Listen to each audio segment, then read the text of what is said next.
Okay, welcome back to the Normal Sports Show. My name's Kyle Porter. I am still in Augusta following what was a wild weekend at Augusta National. I can say that. Hayden Martin is here. Hayden, what was your experience like? How fired up were you watching all of this unfold on TV from Dallas over the last 2 days?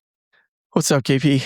I don't know that fired up is the right phrase I would use for watching this weekend. You and I talked Friday night. A lot of things happened between Friday night and Sunday night. I was very fired up Sunday night once it was all over. But man, obviously 2025 was the most tumultuous Sunday ever as a golf fan. But this weekend was it was up there.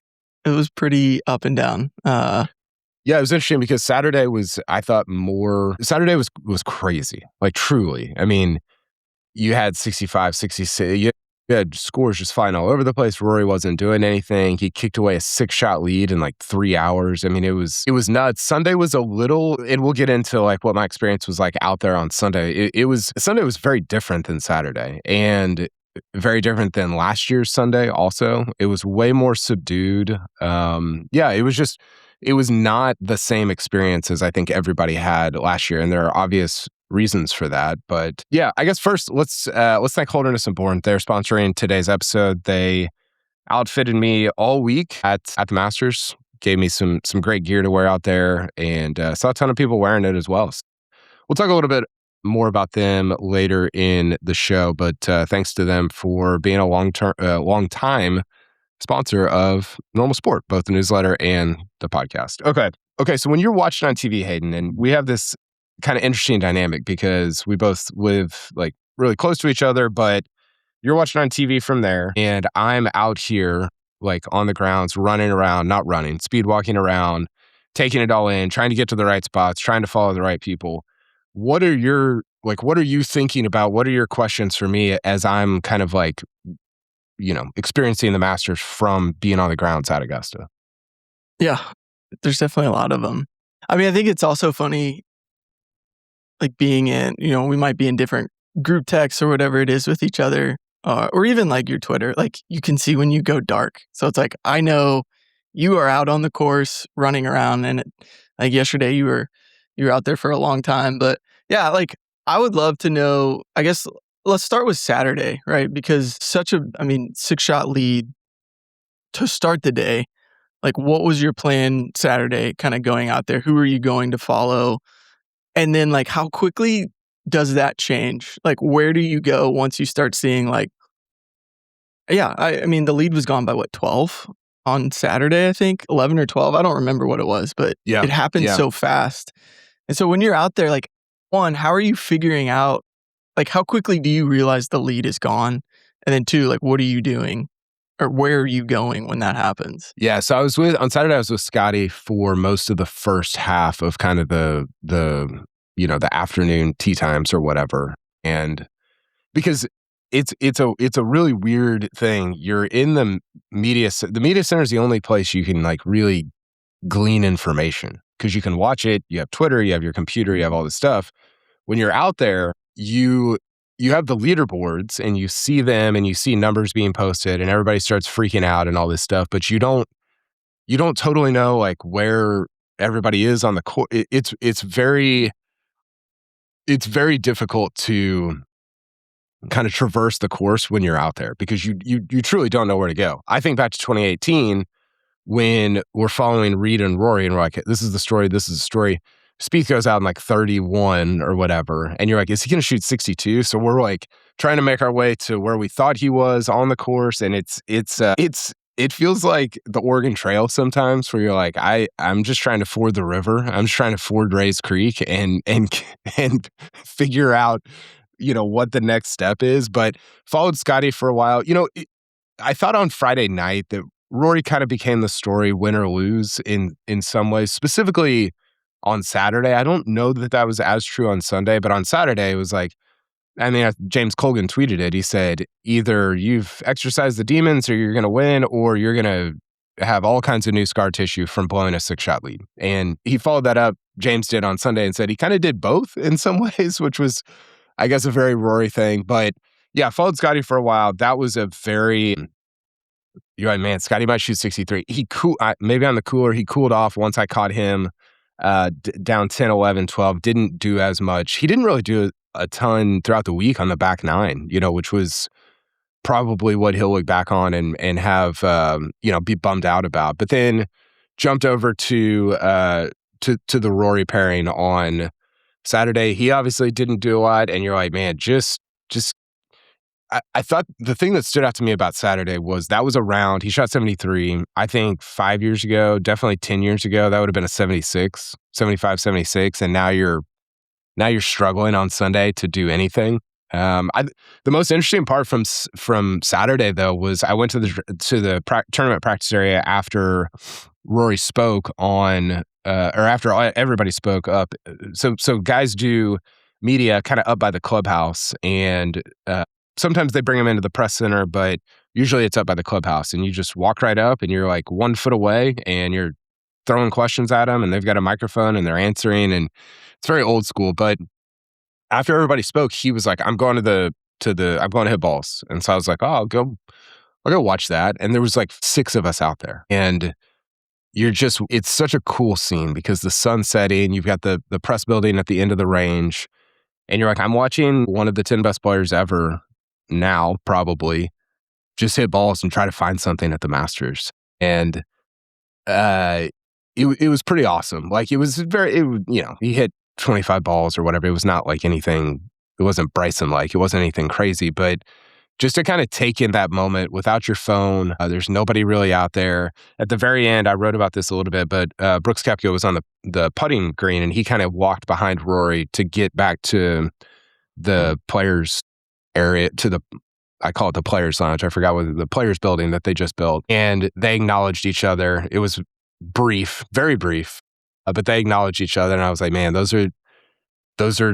have 10 combined majors. And it was a cool moment. You get a ton of those here when you're out here, and that you maybe don't get on TV. And I thought that was a really kind of cool ending to Saturday, and really set the stage for me for Rory on Sunday. Yeah, that's super cool. I mean, that range session, I know he gave credit to it in his post-round presser on Sunday, just talking about like he's, did find some things in whatever 25 swings or however many it was. And I think I saw on Twitter, was it LKD, had just kind of posted like some of his shot shapes from that range session. Yeah. Just like showing some of the things he was working on. But yeah, I thought that was really cool too. And for him to be like, that's part of the reason I think I figured some things out on Sunday. So, even KVD did point out that this isn't always the case, but the live from guys are set up right along the left side of the range, and you could very easily just start to hit like these bullet 4-irons that just peppered their set. Nobody would ever do that, but if somebody did, it would be very funny. It would be very, very, very funny. They're not usually out there because everybody's kind of gone by the time live from goes on Golf Channel, but it would have been hilarious if somebody purposefully or accidentally did that. Yeah, well, we saw Jack's opening tee shot on Thursday morning. I mean, that directionally may have been headed where those guys were. Correct. Yes, had he been out there. Right. That's awesome. So obviously Saturday was somewhat unexpected. I would say very unexpected. I think I said that Rory would have an easy weekend and win by 8. So, Saturday was wild, but yeah, let's go through Sunday. I mean, Sunday was up and down. Like I probably thought 6 different guys legitimately were going to win, which always happens at Augusta, especially as those guys who are out, an hour before the leaders, 45 minutes before the leaders. When those guys get to the back nine first, they start to go on runs. That's one of I think it's such a fun thing about Augusta is just how you think so many different people can win. Mm-hmm. But yeah, take me through Sunday. Like, where'd you start? Who were you following? Kind of how that day progressed. Yeah, Sunday was tougher because you didn't know. I mean, I still mostly thought Rory would win. Maybe that was more wishful thinking than anything. we talked on Friday night, and Saturday unfolded. The thing that I didn't see coming that I probably should have is he wasn't hitting it that well, right? And we kind of were like, oh, he'll figure it out. Like he's one of the great ball strikers ever. Like he'll be fine. And Saturday he was not. Like he continued. I mean, it got even worse. Like he hit it worse than he did. He wasn't hitting it terrible on Thursday, Friday, but it wasn't. I mean, you look at last year, Thursday, Friday, and or throughout the week, like he was just flushing it. Like I ran into, name drop here, but I ran into Scott Van Pelt on Sunday morning, and I told him, I was like, Bryson last year, like when he got in the final pairing, but he wasn't hitting it that good, and you're like, I mean, maybe he could win, but it's a little all over the place.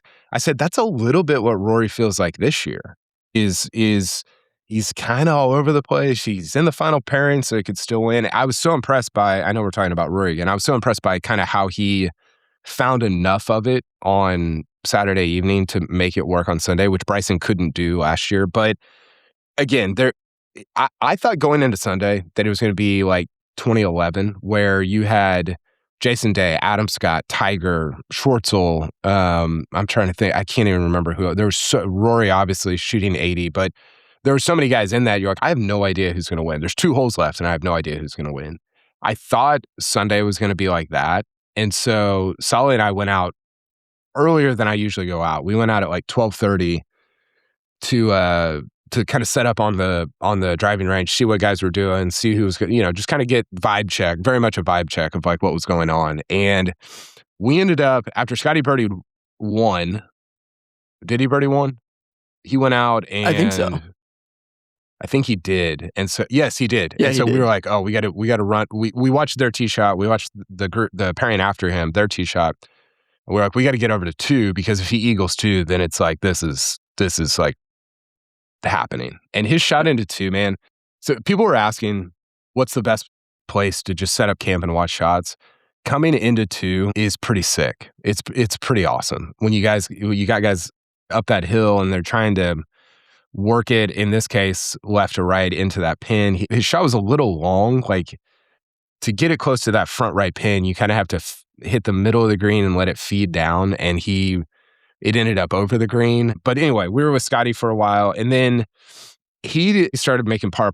He made like 12 pars in a row. And so we were like, hey, let's jump over to Justin Rose. Solly and I were both kind of rooting for Justin Rose on Sunday, as I'm sure you were as well. And we jumped over to Justin Rose, and that became, it felt out there. I don't know how it came through on TV based on how they were showing shots, but it felt when you were out there, as you're looking at boards and you're watching what Rose is doing, like this is kind of Justin Rose's tournament to lose. We were on, let's see, he birdied 8. We watched that.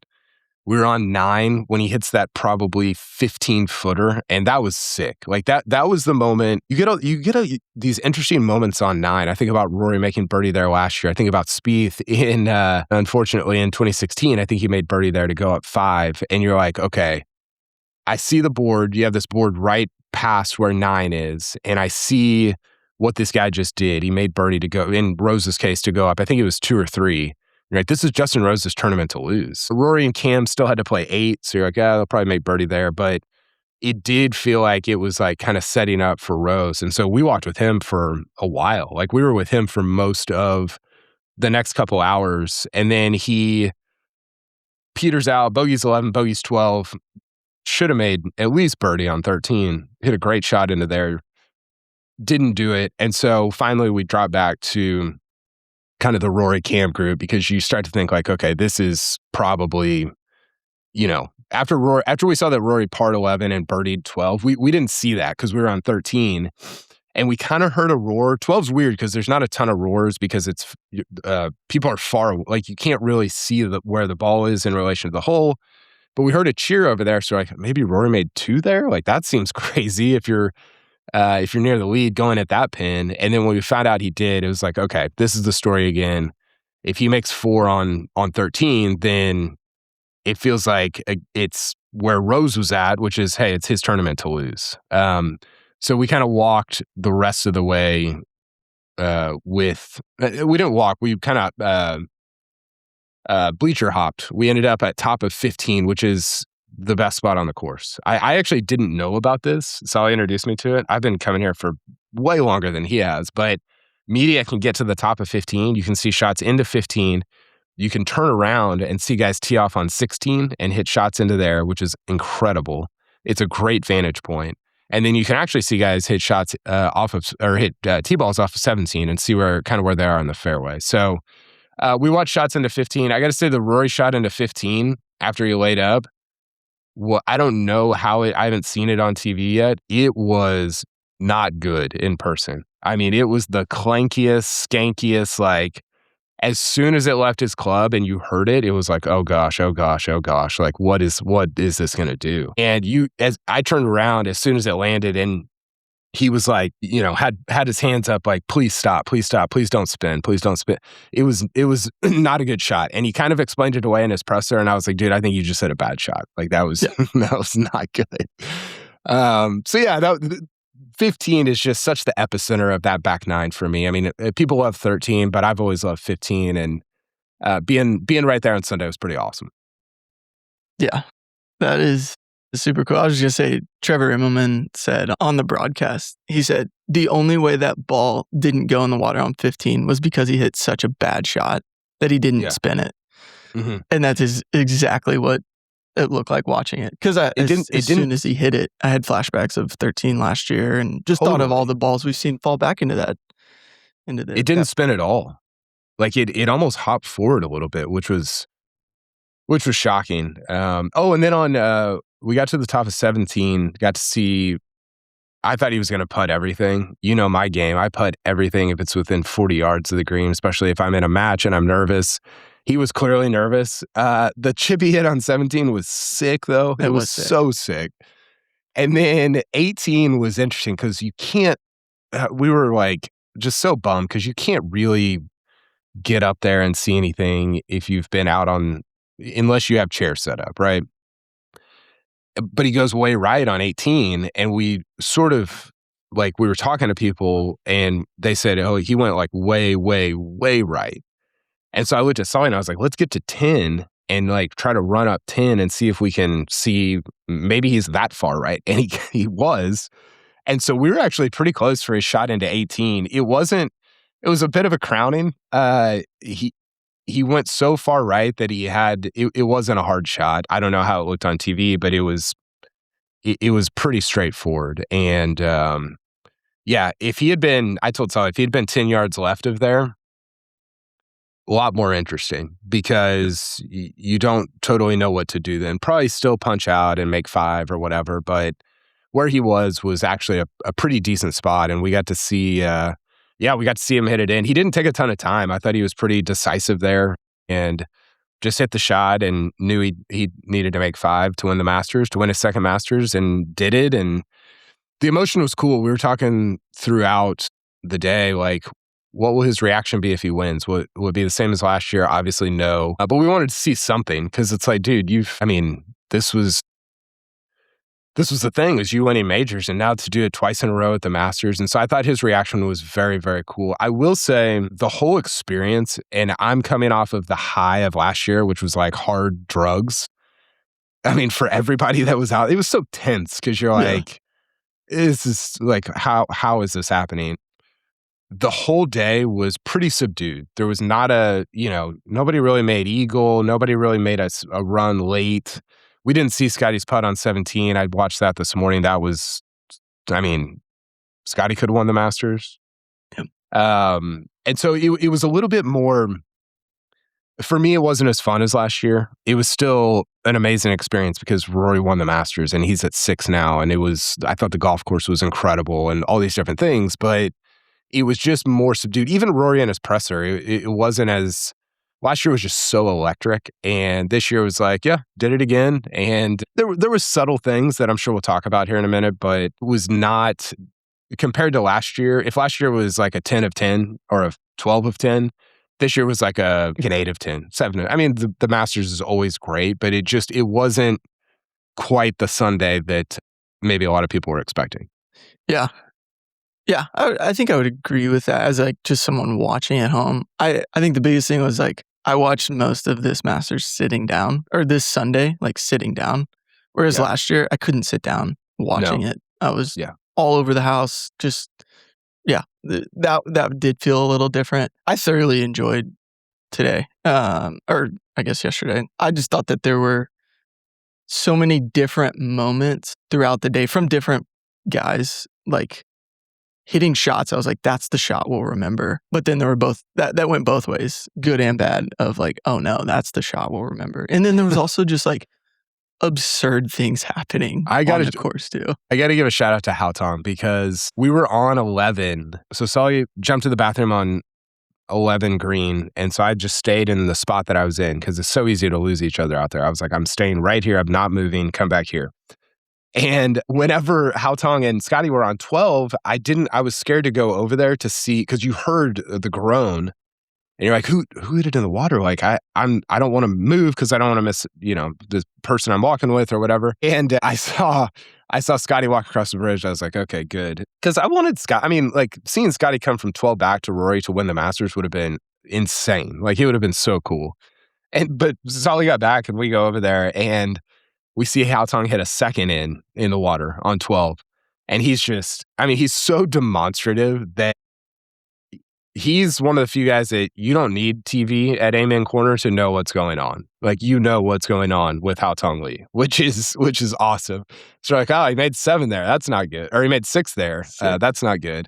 We jump ahead to 13 because we're like, maybe Scotty will make 3, get in this, like really scare the lead. And we had watched Rose and those guys hit into 11, so we were a little bit late. And as soon as we get there, we just see HaoTong halfway up the azaleas on the other side of Race Creek. And you're like, what's going on, man? And then he hits one, and then he drops one, and then he picks one up, and you're like, this is a disaster. And the thing that, like, who knows, but I wonder how much that affected Scott. Scotty was waiting there forever.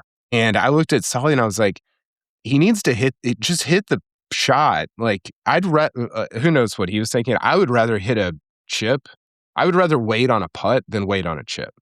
Like, he stood there for, it felt like 15 minutes. It probably wasn't that long, but it was at least like 5 to 10. And it was such a weird, like, it felt like Kevin Noth of Valero, in the woods making 16, but it was in the middle of the Masters and Scotty's trying to win and HaoTong's just lighting money on fire. It was, I don't know if they properly conveyed how long it took on TV, but we sat there for 10 minutes and didn't see a shot. And it was crazy.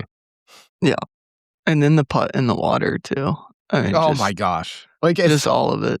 As soon as it started coming down the hill, because patrons have been sitting there all day watching stuff, so they know what a speed is doing, what a trajectory. Like, they can tell, like, what's about to happen. And as soon as it got down the hill and it was going a little bit quick, you're like, you just hear this murmur start, like this wave of murmur throughout the crowd. And I think at that point, like, poor HaoTong just wanted to get out of Scotty's way. And I think Neil was there also. And one of either him or Sully was like, should he just walk in? Like, is it time to just...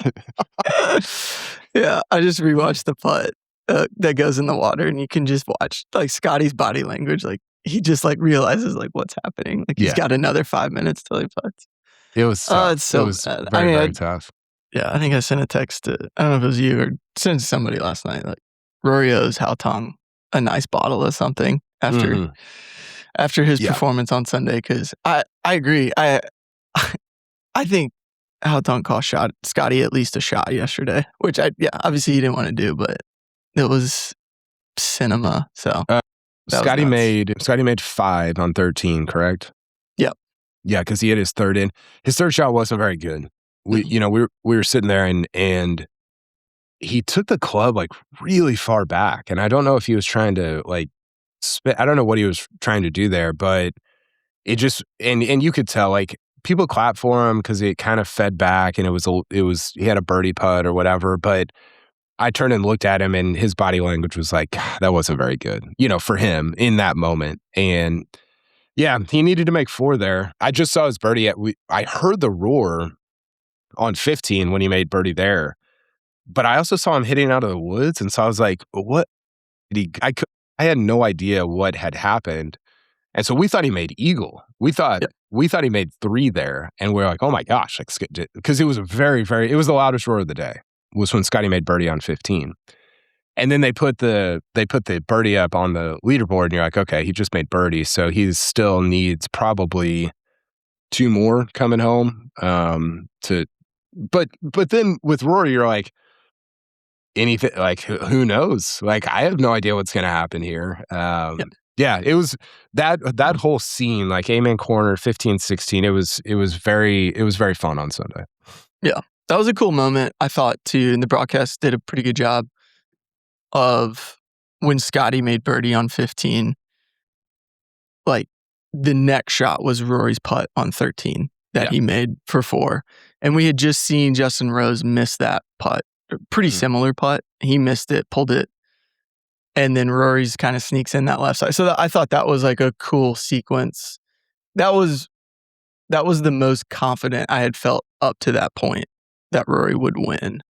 I didn't think it was over, but when he made that birdie putt right on top of Scotty making the and it was 4 on 15.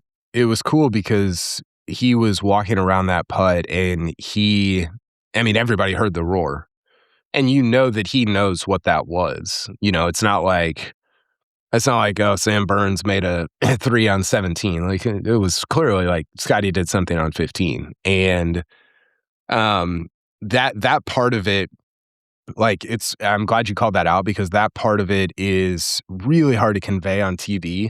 You kind of can, but when you're in person and you hear it like right here, and you see Rory like walking around the putt right here, you're like, oh, this is awesome. Like, this is so like, this is what major championship golf should be. And specifically, that's what happens at Augusta. You get all these little nooks where moments like that happen, like whether it's Brooks and Rory on the range, or 13-15 or 15-16, like, so many moments like that happen throughout the course of a tournament that are just freaking awesome. Yeah, and I think the broadcast kind of tried to convey that, but I love hearing that, like, from your perspective, because I think they were like, Rory would have for sure heard the roars. Yes. Did it sound like an eagle roar, or did it sound like a birdie roar? You know, like, it sounded like an eagle. Like, yeah, it really did, and I think it was because it was a long birdie putt. Yeah, I don't know what the number was. It looked like, I rewatched it. It was like 20 feet, maybe 25, something like that. But I genuinely thought it was an eagle. And so I presume Rory did also, just based on how loud it really was. So yeah, that was it was a very, very cool moment. Yeah, for sure. Were you there for Rory's drive on 17? Where were you when we had jumped ahead to 17 green. So no, I did not see his drive. It looked great. Yeah. Well, I thought 17 drive was so good because it was that really low apex cut fairway finder. And then we get to 18 and I was like, do that again. Like, whatever you just did on 17, do that again. And then we got just the mega floater, right? That surprised me, because when I saw the drive on 17, I was like, this is it. Like, he's good. Yeah. So yeah, it's never easy. He said in his presser, did you watch his presser? Yeah. He said, I stood on 17T thinking I just need 4 good swings to win the Masters. He goes, I made 1, which was hilarious. And, but thankfully I still won. So, I mean, I think this gets at, and I wrote about this on Sunday, and we can talk about some kind of bigger picture Rory stuff here in a second, but I think this gets at sort of, in some ways I thought this year was more impressive than last year, which sounds ridiculous because last year was the slam and like the shot on 15 and just the birdie on 18, like in the playoff, like all of the crazy things that he did. But this year he didn't have it. I mean, he finished, I think it was 52nd in driving accuracy, 22nd in strokes gained approach, which is okay. You know, he gave himself, Gabby Herzig of The Athletic asked him to grade himself after, like in the presser. And I think he said B- driving, B on his irons, and then short game was amazing. And all that's true. And I guess my point in what I wrote about is like the evolution of Rory as a complete player has been extraordinary, because I think, when we talked on Friday night, I kind of said like, oh, he might win by 10. Like this is 22-year-old Rory. He's back. He's back. And the reality is like, I don't think that guy, whether it's because the competition is stiffer or he's not as free swinging as he was when he was 22, I don't think that guy's ever going to be back. And I don't think Rory will ever win a major by like 8, 9, 10 strokes again. But what's interesting is that he can win a major without like his best stuff, and that's crazy. Like I did not see that evolution coming. And we got a little taste of that last year. Last year was different because it was almost like existential. It was, it was almost like not even like a real golf tournament. It was like this whole other thing. But this year it was, hey, I'm going to mentally hang in. I'm going to emotionally stay calm. I'm going to hit the right shots. I'm going to make mostly good decisions, and I'm going to win a major championship. And that's, I don't know, man. Like I wrote about how he's evolved as a person, which we all do over time, but I didn't necessarily know if he would ever evolve as a player. And he clearly has. And I thought the way he won this week, it wasn't pretty on the weekend, but it was freaking impressive. Like it was really, really impressive to somehow get it to the house at 12 under without anything on Saturday, and probably without like some of your best stuff on Sunday as well. Yeah, I would totally agree with that. I thought there was a little bit of the 36 holes of the weekend reminded me a little bit of like the 18 holes on the final round of last year's PGA Championship. Remember the front nine, like Scotty is just pulling everything. Yeah. Like everything he hit, left. And then the back nine, he was able to kind of like just basically like an in-round adjustment. And like for me, it felt like that with Rory, even the start of today, because obviously Saturday was really bad, but the start of Sunday's round, like par when people were making birdie, he made the birdie on 3, he pulled that drive a little, but then the swing on 4 where he pulled the tee shot like 40 yards left. It was bad. And then doubled, right? And then like that, for me at that point, I was like, this could go really, really bad. And then to see him step up on 5, really from that point, I mean, there was just flushing it. I mean, the drive on 5 and the second shot on 5 to leave himself a very easy par on that hole. And then even on 6, I know he went long and made bogey, but 6, he was right at the flag, he flushed it. It just seemed like the wind just kind of stopped on that shot and went long. And then 7, 8. Yeah, for me, it was like 4. I think he said like it was more later in the round that he felt like it really clicked. But like watching it, I was really nervous after 4. And it was just cool to see him come back on 5 and play that hole so well and really seemingly turn it around. So it was fun to watch. I think Rory 6 years ago would have lost this tournament by like 5 shots. Yeah. Because he gets dropped from coverage by the back 9. I feel like. I mean, legitimate. Yeah, and it's I don't know.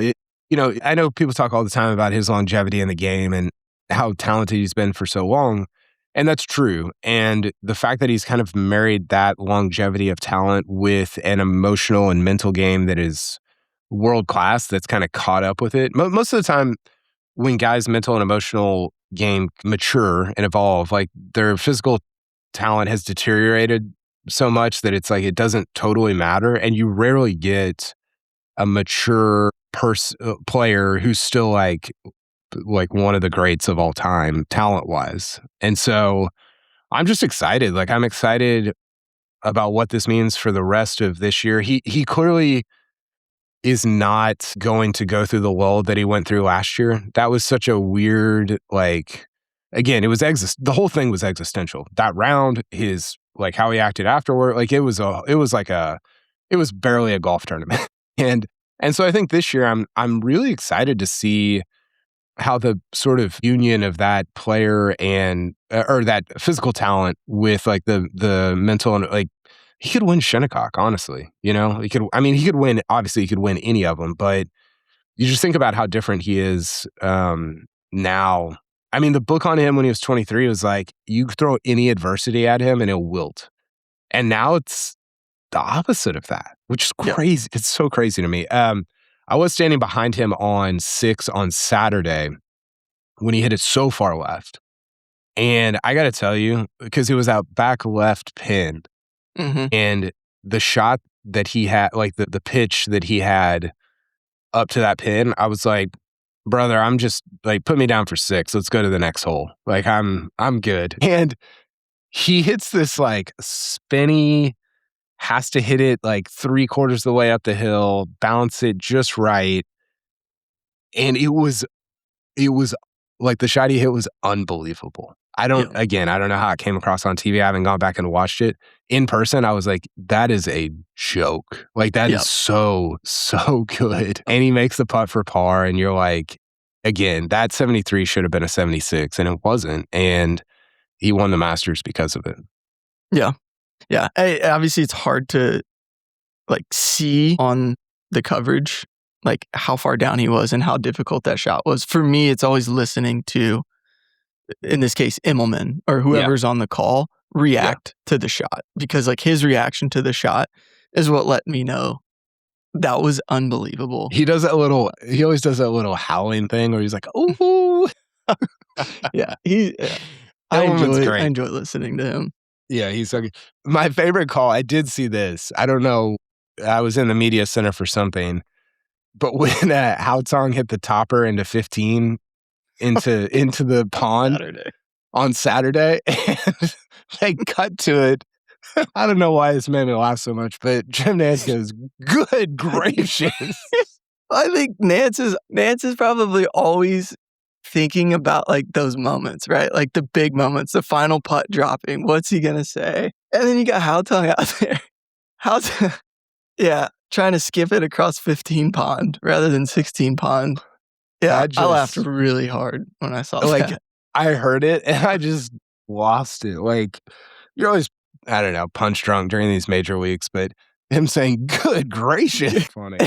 And following it up, what was that? Oh, HaoTong is the best. He should get exemptions into like, I was talking to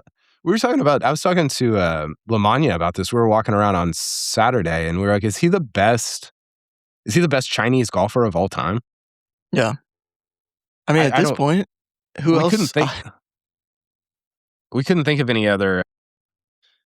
Yeah, I think he might be. Yeah. I think, well, they have the one kid that turned pro like 2 years ago. He's like massive. I mean, he could be good. But the one thing I was going to say about HaoTong, like the biggest disappointment for me today was the fact that he didn't finish top 12. He's got to earn his way back in. I know. Because it would also been sick to say, like, if he had finished, let's just say he finished top 5 or something, to be like, HaoTong Li has finished top 5 in the last 2 majors, because he finished so high at the Open last year. I don't know. Yeah, it was fun. I like having him around. It was fun. Okay, let's talk about, I want to talk about Scotty real quick, and then maybe we'll get to some bigger picture Rory questions, or maybe we won't. I'm doing a pod with Lamagna later this week, so maybe he and I will we'll talk about those. Let's see here. Actually, first let's talk about Holderness and Bourne. Holderness and Bourne outfitted me all week here at Augusta. They are the best. We are putting in a big new order of Norman merch with them. You can check them out at holdernessandbourne.com. I love Hayden. I love. This is what I'm wearing right now, actually. They're Maxwell shirts. They're Maxwell polos.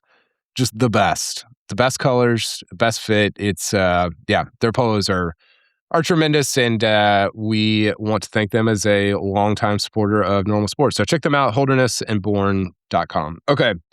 Hayden, I was looking at, where is it? I was looking at the stats. Scotty finished 3rd in approach, 1st from tee to green, 8th off the tee, and obviously lost to Rory by 1 shot. He finished 30th in putting. Was there ever a point over the weekend where you thought, I think Scotty Scheffler is going to win the Masters? Yeah, absolutely. I mean, after he birdied, I think it was 3, I just thought he had at least 4 more birdies to get realistically. Because he birdied 1 and 3. Yeah. Yeah, 1 and 3. And he missed the kind of a 6-footer on 2? I think, for birdie. Yeah. Yeah. Because he went long on the second shot. Like Yep. like you said, from over the back. Yeah. It wasn't too difficult of a putt. But yeah, missed that. Then birdie 3. And once he got through 4, 5, 6, par, I thought, here we go. Like 7, 8, 9. He's going to at least get one. I don't know. I definitely thought that there was more there. You could tell he was fighting it too a little bit. I think I felt like he hit more shots from the trees or just off the fairway yesterday. So he's another one. This is kind of who I think we've known Scotty was this person, like he can win without his best stuff. And I think we saw yesterday, he very easily would have won that tournament had it not been for Rory. Or I shouldn't say would have won it, but very easily could have won it without his best stuff this week. I was very impressed with Scotty all weekend. Yeah, I mean, a lot of people have said this, but the 74 on Friday is just inexcusable. Like he was in the morning that day, and it's softer, easier. That was a pretty easy day, especially compared to Thursday. And he just, I don't know, he just can't shoot 74 in that situation. But I do think the last 2 rounds sort of made me, I was souring on him a little bit. It's interesting. The Masters makes you think irrational things. You know how we do the thing with like every LeBron possession, you're like, oh, he's the best player ever. Oh no, he's like the 5th best. And it's like, we need to like chill. Like we need to like let entire seasons play out before we start talking about this stuff. The Masters really compresses a lot of that. And I read more into one Masters round than like 3 PGA Tour tournaments. Yep. Which is probably unfair, but also like, that course and that situation, it does reveal a lot about where your game's at. And so all that to say, I'm leaving the Masters thinking like, okay, whatever I thought about Scotty coming in or the last 2 months or whatever, I no longer think that. I think he's going to win like 4 more times this year, right? And I don't know if that's actually going to happen, but the way that his tournament progressed and what he did on the weekend, I mean, he almost came back from 12 back against Rory to win. I mean, it was wild. It was really, really crazy. And did you see the graphic? I forgot who posted it. Maybe Rick Gaiman, of the last 5 major winners in golf and tennis. Yeah, that was really cool. It's center Alcaraz, Alcaraz, and then Rory, Scotty, and JJ Spawn. JJ Spawn. You're like, what? One of these things is not like the other. Somebody brought it up to Scotty afterward about how him and Rory have won 4 of the last 5. And he was like, oh, I hadn't even thought about that, which I'm sure he hadn't because I don't think he thinks about any of that stuff. But yeah, it reminds me a little bit of 2015 when Rory and Spieth held all 4 majors. We could be, that's what this is feeling like right now. But I mean, how encouraged are you by how the rest of Scotty's year is going to play out based on what he did this week? I'm totally with you. I wasn't down on Scotty coming into this week. I thought, he might be, I still thought he was the favorite, and I still think he played, obviously, the bad round Friday, but he played well this week. I'm very high on the rest of the year for Scotty. I think somewhere like Aronimik fits very well for his game. I'll be interested to see how he does it at Shinnecock. I mean, he can play anywhere, but Shinnecock feels, I don't know, like Pinehursty is the right word, but like there may seem some things that don't go his way, and I don't think he likes that. He did not like Pinehurst. I remember that he finished like T41 or something, and he was pissed. Did you see the question that he got on Saturday about what could it have been?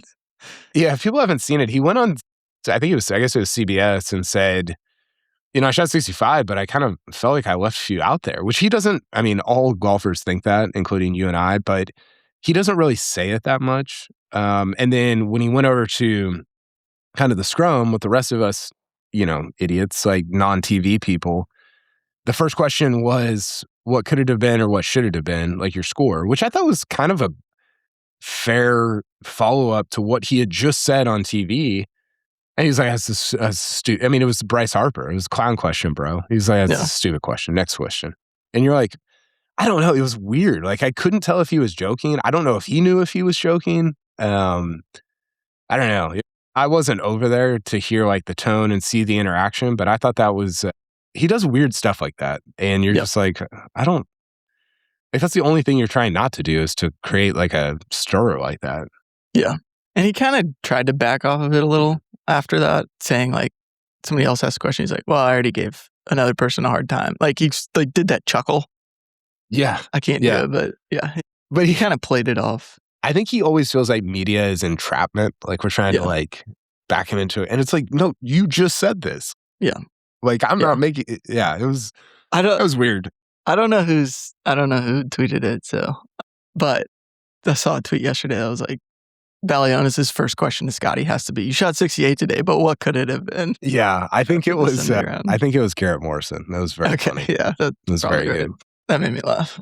I'm with you though. Like I think on our pre-Masters pod, I said, I think the tournament still runs through Scotty, you know, and it did. If you beat Scotty, you win.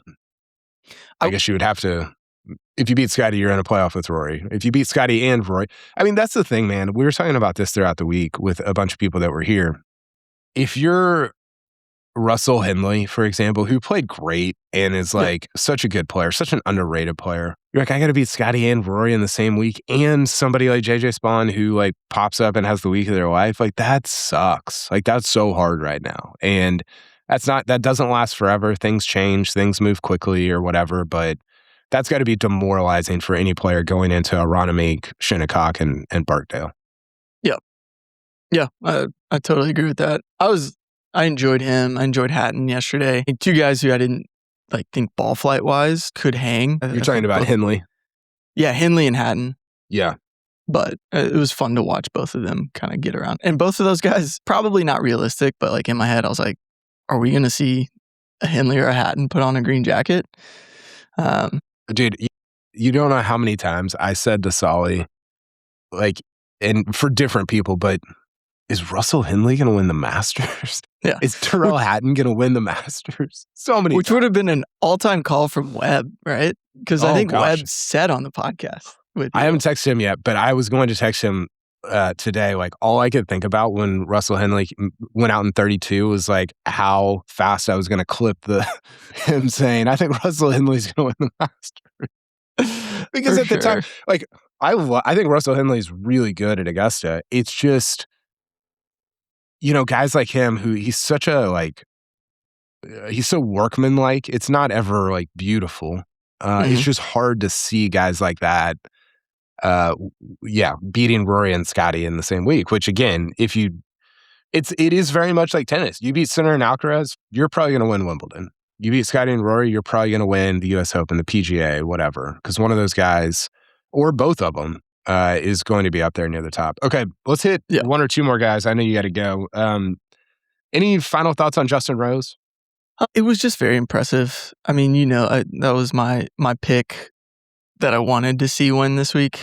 Very happy to see Rory win too. But yeah, Rose was really impressive to me. He just, couldn't hang. I think it was on the Shotgun Start on Saturday. Andy was just talking about, I think he called Rose a pretender, but he was just talking about the putting being kind of the detriment. And I think we saw that on Sunday. I thought 13 was tough when he hit that shot, which, by the way, if you haven't watched if you can watch the broadcast tracer of Justin Rose's second shot on 13.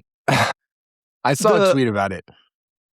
It was the call that Catalan had was fantastic though. Because he hits it and the tracer's going way right of the creek. Catalan, I think it was Andrew Catalan, but he's like, and he's like, and that goes, and it's going right. And you see it, and then the ball lands next to the hole, and he goes, at the flag. And it was just perfect. It made me laugh so hard. And at that point, I really thought, I was like, I think he could do it. But that 3-putt was where it's like, man. Yeah, and I couldn't tell if because he was behind the shot into 13 was in person. It was insane. It was like and I mean, we were still in like HaoTong land because he had just come off that great. It was just, I was, it was a weird, just a bizarre scene. But the next thing, I think it was the next thing we see, I think Rose was right after them, was that shot. And you're like, holy cow. And I couldn't tell if he had a bad putt or if it was just like really downhill from where he was and just like he just ran it too far past. At pin position's tough. It's almost tougher to like stop putts there if you're above the hole. If you're where Rory and Cam were, if you're obviously where HaoTong was, and even where Rose was, it looked very difficult to kind of like lag it down there to have a tap in birdie. Yeah. From my point of view, it just looked like a bad putt because I felt like we had seen other guys two putt from similar distances. Yeah. But yeah. It was. But the shot on 7. We didn't talk. I still about haven't that, seen it. Oh my gosh! You gotta go watch the second shot. I heard it. I heard the roar. We were on 8 green because we were trying to get ahead of everything, and I still haven't seen the shot on 7. I'm gonna watch it right now. Actually, the second shot on 7 was like, this could be his day because it was an unbelievable shot, but there's some luck involved too. Yeah, it was incredible. Because he was behind so he was up the right. Yeah, he's right. He's kind of behind a tree a little bit. And it looks like he probably had to hit like a 20, 30 yard slice. Yeah, because there's like limbs sticking out. My gosh. Yeah. The spin he had on that to feed it down. Oh, my word. Yeah. That was the point where it was like, is this his day? Because then he goes birdie, birdie. And he gives it did you hear Neil call him a thespian? I saw, he called him a thespian on the No Line Up podcast, and I saw Neil on Saturday, and I was like, I think it's thespian. And he was like, oh, yeah, I know. That's just like that's just part of the deal. Yeah, that's amazing. Any Cam Young stuff? Like, I honestly didn't see a ton of him. We were with the Rose group and the Scotty, but I mean, I saw him with Rory, but at that point, it was kind of like he was mostly out of it. Yeah. I think the only thing I'd say for Cam Young, it was a little bit like Rory. I know he shot 65 on Saturday or whatever day that was, but he wasn't like hitting it unbelievably. He was getting the breaks that we saw on 9, on 13, on 17 Saturday. Yeah. And then on 3 on Sunday, pumps it way right, and it just bounces off a tree back into the middle of the fairway. So like, to me, it was like, he's not totally on. I don't think anyone really was on Sunday. So I wasn't like as surprised to see him fall back just a little. One, it's a big moment, and 2, it just didn't like he was totally comfortable with his swing. But really impressive week. Yeah, great week. He's going, like, I would be, and who knows, we would have said this about Victor Hovland 2 years ago or 3 years ago. Like, I would be shocked if Cam Young doesn't win a major in the next 10 majors. Yep. Like, if he doesn't win one of those, I would be very, very surprised. But, things happen, guys fall off, whatever. Yeah. I'm with you. The thing I had in the back of my head was a little bit of what happened to Rory from Friday to Saturday of like, okay, he's scoring great, but is he hitting it great? Because Cam, yes, like the 1 on 13, the 1 on 9 on that was Saturday. You take those into Sunday, you don't get those breaks, and all of a sudden it's like spiraling. It didn't spiral, but it wasn't, I don't think it was quite as tight as his score indicated that it was. Yep. And that caught up to him a little bit on Sunday. But I don't know, man. Like, he's so good, and I think I've become more. He's become a little bit more endearing to me. A little bit. I still am not like the biggest fan because he doesn't seem to play with a ton of joy. But he does. His press conferences are really good. Like, he gives good answers, and I think he's really smart, and I think he's very mature. He's 29. He's got 3 kids. Like, he's a different dude. And the thing that I was talking to Lamagna about was like, he's authentic. Like, he's just himself. And I think you get a lot of performative stuff out there, not just in golf, but in professional sports. And I think somebody who's authentic and just who they are is to be celebrated. And especially when you're that good at golf. So yeah, I'm excited about the rest of his year. Okay. Yeah. I know One last guy. I'm just going to say I was very impressed by Morikawa. I don't know how hurt he is. Every time they showed him, I know you work out a lot more than I do. When I work out like once a year, and there's like those 3 days after that workout where I can't walk, can't do anything, can't touch my toe. Like that was the way he looked like he was walking. Like he couldn't pick up the ball out of the hole. I was just very impressed by his weekend. I think he went 68. I saw him on Friday, incredible. finish up on 18, and he just had this walk of like, he looked like he was like a 60-year-old in a 28-year-old's body. Like he It was was just crazy. like, he was kind of, it wasn't horrible, but it was just kind of like, it didn't look right. It didn't look great. And No. yeah, I mean, he's another guy. I just looked at Saul and said, is Colin Moore probably going to win the match? He made 4 or 5 birdies in a row. And, Augusta is deceiving in that you can be, the same score as somebody who's on 7. And it's like, well, yeah, they have 3 par 5s left and you've already played all of them. So the score, it was like Can't Lay in 2019 when he had eagled 15 and you're like, oh, is he going to win? It's like, yeah, well, like Tiger hasn't played 13 or 15 yet. So it was, I never really thought like Hatton or Morikawa was going to win, but it was fun to see, to see them jump up there and shoot some really good scores. Okay, last 3 things, 2 from me, and then I got a question from you. Number 1, Rory said in his presser afterwards, I still can't believe he said this. I can't believe it hasn't been made more of a big deal. But he said, he was asked about leaderboards, and he said, I look at leaderboards, it's hard not to. And he said, I was looking at like what was going on, but then I was looking for Shane Lowry's name because if I didn't win, I wanted to put the green jacket on him. I wanted to see what he was doing. And he says this, and I'm like, what? Like, did I just hear that right? Like, and not, I don't mean that in a bad way, but I think it's such a window into like, I always go back to, there was a Jaime Diaz article in Golf Digest in 2014 or 15, and Rory said something like, I've learned to be competitive in golf, but when I play cards or darts or whatever with my friends, I'd rather them win because I want them to feel good about themselves. And you're like, oh gosh, like that's so different than Tiger or MJ or Scotty, like any of these sociopath competitors. And I'm not saying one is better than the other, but that's like he's a different dude than, I think a lot of the crazies that are out there competitively, which again is not bad. But I was stunned by that quote. Like I still am just kind of like, wow, like how did that land with you? Like how did that hit you? I thought very similarly, but I wasn't surprised by it from Rory. I had the thought, I don't know if we were talking about it, I was talking about it with somebody. Part of me wonders if Rory is like, and it wasn't Shane Lowry, in my mind it was Justin Rose. If there's a part of Rory that like wants to see Justin Rose win this year because of what he did last year. We talked about this. We were like, would he take a dive for Justin Rose? Exactly. And we were like, I don't think so, but like if anybody would, like, yeah, I totally. And then when he said the Lowry thing, like that makes more sense probably than Justin Rose, just based on their history. But I wasn't surprised by it. I think it's just another thing that for me draws me in to Rory to cheer for him, because that's much more relatable for me than I want to just step on your throat. And like some people are wired that way. Rory's not, but it's impressive to see him still get it done. Yeah, it was cool.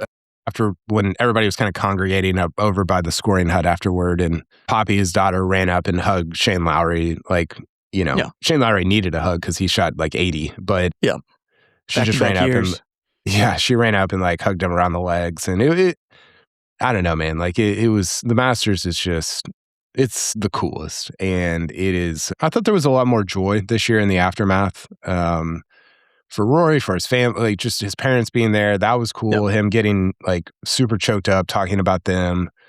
The other thing that he said in his presser that kind of stopped me in my tracks on it, and he said it before the tournament also, was I thought the Grand Slam was my destination, and I realized that it wasn't. And I've raised my hand so many times, I was dying to follow up, but I wanted to ask, like, what is the destination, and when did you realize that the slam was not fulfilling, like didn't satisfy you or didn't fulfill you? And I think we could do a whole other hour on like what that means, and like him and Scotty need to have a chat, and like the Scotty stuff from the Open last year. I think I said I would moderate that chat, happily moderate it.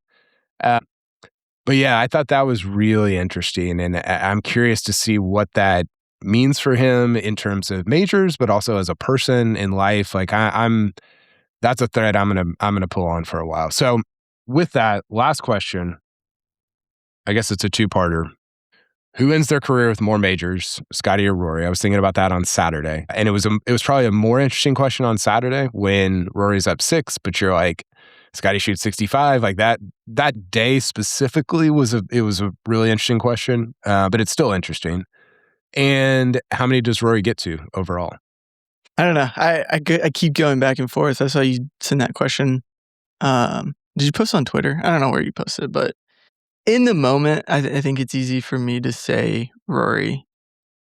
I think I still go Scotty. Obviously anything could change. Obviously I'll probably be totally wrong. I still think that Scotty just he has more years. I think he's 2 behind Rory at this point, but something about Scotty for me, just he's relentless. He is the psychopath, I think, in some ways on the course that will just continue to keep pushing out majors. I think Scotty will get to like 9, and I would think Rory will get to 7 or 8. 9 is so many. Yeah. I mean, Rory's at a point where I think 11 guys have more than him. And like 3 of those were in like the, before the car was invented. So I don't know if those count. I think Rory's the top 10 player ever right now.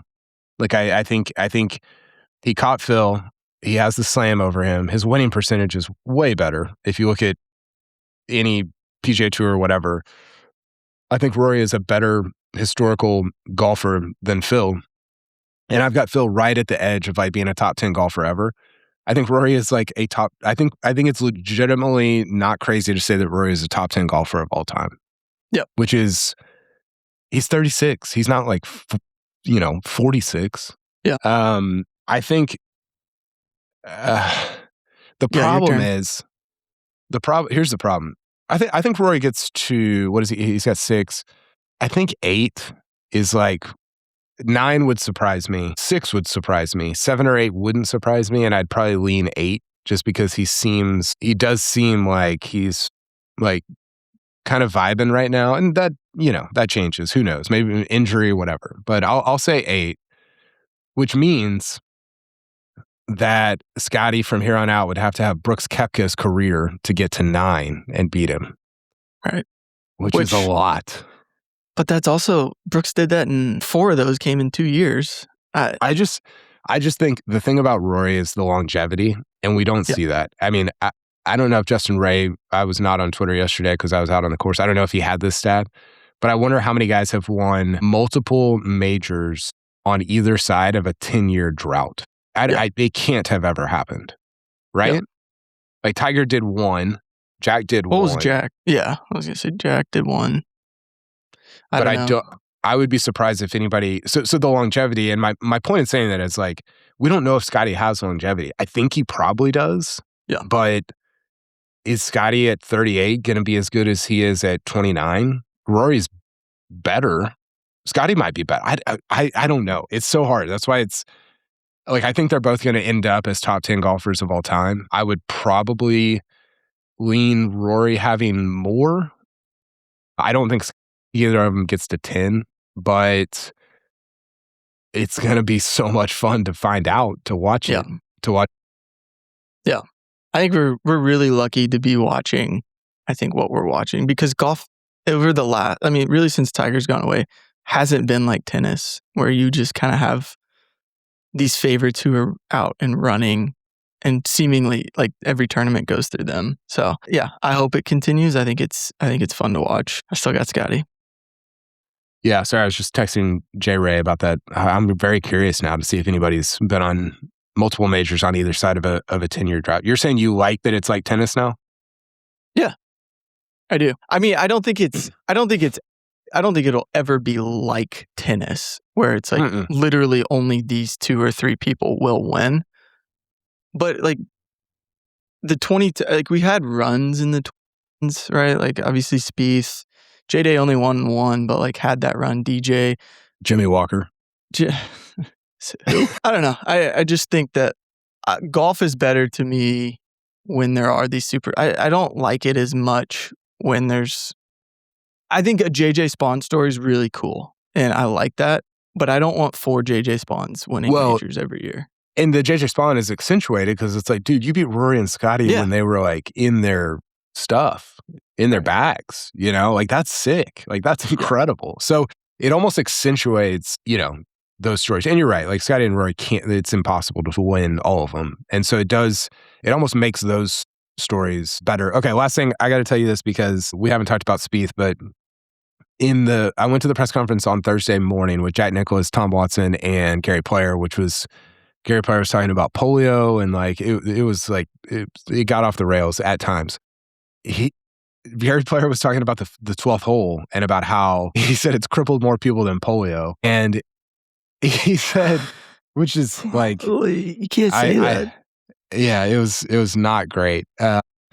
But he referenced Spieth in 2016, and he kept saying, you know, look at what happened to Jordan Spieth, and the question was kind of moving to Nicklaus, and Nicklaus looked at him and said, "Who?" And I think, like, I'm pretty sure he couldn't hear him because the microphones were weird or whatever.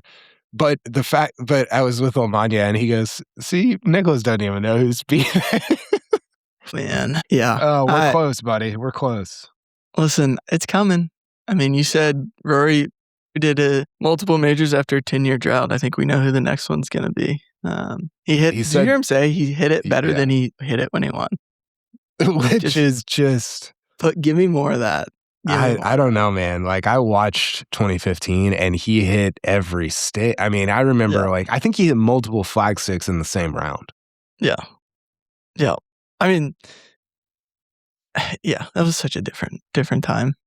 Today was fun, though. 13 was fun, seeing him chip in. But yeah, it just sucks. He's not a factor. So, yeah. Okay, you got to run. Hayden, thanks for doing these all weekend. It was a ton of fun. I'm ready to head back to Dallas after the Masters. We've got a bunch of content coming on the newsletter. You can sign up, normalsport.com. We'll have a podcast later this week with Joseph Lamagna, kind of recapping some Rory stuff, some of our takeaways from the 26 Masters. So be sure and tune into that. And yeah, we'll talk to you later, Hayden. Take care. Travel safe.